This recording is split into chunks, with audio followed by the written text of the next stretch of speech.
እንባችን ይታበሳል። እውነተኛ ተስፋ አለን፣ ሳቃችን ይመለሳል። እውነተኛ ተስፋ አለ፣ ሐዘናችን በደስታ ይለወጣል። እውነተኛ ተስፋ አለን፣ መራራ የሆነው ነገራችን ከእግዚአብሔር ጋር ከሆን ይጣፍጣል። ወገኖቼ እሱ ጋር መጥቶ ያልተለወጠ ማን ነው? ቀርቦት ጭምት ያልሆነ ማን ነው? ጋንጃ መጪው ኪስ አውላቂው ሟች ያልሆነ ወገኖቼ መራራንን አትበሉ። እግዚአብሔር ጣፋጭ የሚያደርግበት ዘመን አለ። ስለ ዛሬ መራርነታችሁ ተበሳይታችሁ ጀርባ አትስጡ። ጌታችን መናኛውን ጣፋጭ ያደርገዋል። ግድ የላችሁ። ተስፋችን እኮ ይሄ ነው።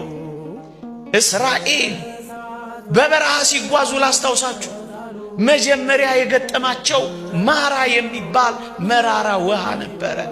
መራራውን ውሃ ተጎንጭተው ጥቂት ፈቀቅ እንዳሉ 12 የዘንባባ ዛፎች የከበቧት ኤሊም የምትባል ጣፋጭ ውሃ ለመጎንጨት በቁ። ምን ስላሉ?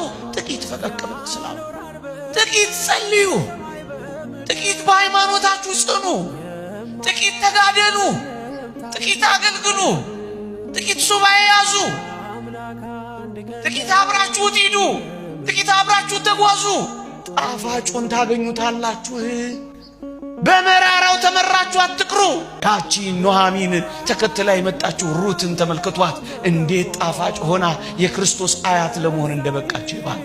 መራራ የሆነባችሁ ግድ የላችሁም፣ ታገሱና አምላካችሁ የሚሰራው ሥራ ይውጣ። ይቀየራል፣ ጣፋጭ ያደርጋል። ዝም ብዬ እየደሰቆርኩ አይደለም፣ እየነገርኳችሁ ያለሁት እውነት ነው። አዎ ሕማሙን ወደ መድኃኒትነት ወደ ፈውስ ቀየረው። እሱ ታመመና እኛን አዳነን። እሱ ቆሰለና እኛን ፈወሰን። እሱ አለቀሰና እኛን አበሰን። እሱ ወደ መቃብር ገባና እኛን ወደ ገነት ወሰደን። ደስታ ማለት እኮ ይሄ ነው። የእግዚአብሔር ሰዎች እንደዚህ ነው የሚሆኑት፣ እንደዚህ ነው የሚኖሩት። ኦርቶዶክሳውያን የኔና የእናንተ ልመና የሚሆን የሚገባው ጌታ ሆይ አንተ ካልወጣህ ምን እናደርጋለን? አንተ አብረህን ካልሆንክ ምን እንሆናለን? ዓለም የሚከነበልብን፣ መከራው የሚጸናብን፣ ተራሮች በላያችን ላይ የሚደረመሱብን፣ አስጨናቂዎቻችን የሚበረቱብን አንተ እኮ ከኛ ጋር ከሌለህ ነው አንለው?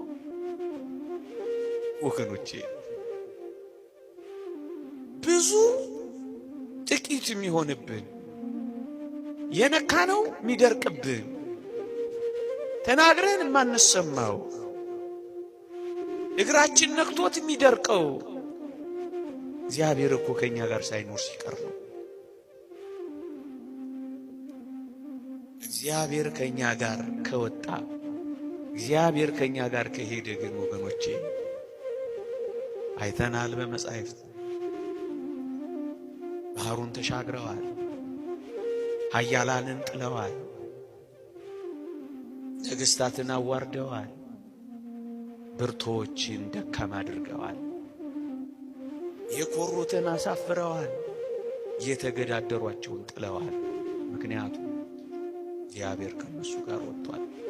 ኦርቶዶክሳውያን አሁን ሊኖረን የሚገባው ሐሳብ በዋናነት እግዚአብሔር ጋር ይወጣል። የሰራዊቱ ጌታ ከፊትና ከኋላ ከኛ ጋር ይሄዳል። ነበልባል የሚያበርድላቸው፣ ዋዕዩን የሚያሳልፋቸው፣ ዘር ባልተዘራበት ስፍራ መና የሚያወርድላቸው፣ እርሻ ባያርሱ ጎተራ ባይኮቶም እሱ ከነሱ ጋር ከወጣ በረሃው እርሻ ይሆናል። ወጀቡ ይቆማል፣ ማይበሉ ይቋረጣል፣ ኃያላን ይደክማሉ፣ ጦረኞች ይሸነፋሉ። ምክንያቱም አብሯቸው ወጥቷል።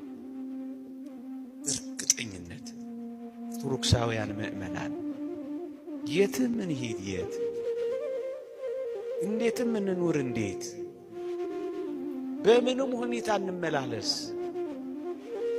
አንድ ነገር ግን እርግጠኛ እንሆን እግዚአብሔር አብሯችን ይወጣል እግዚአብሔር ከኛ ጋር ይሄዳል የሚያሳስበው እሱ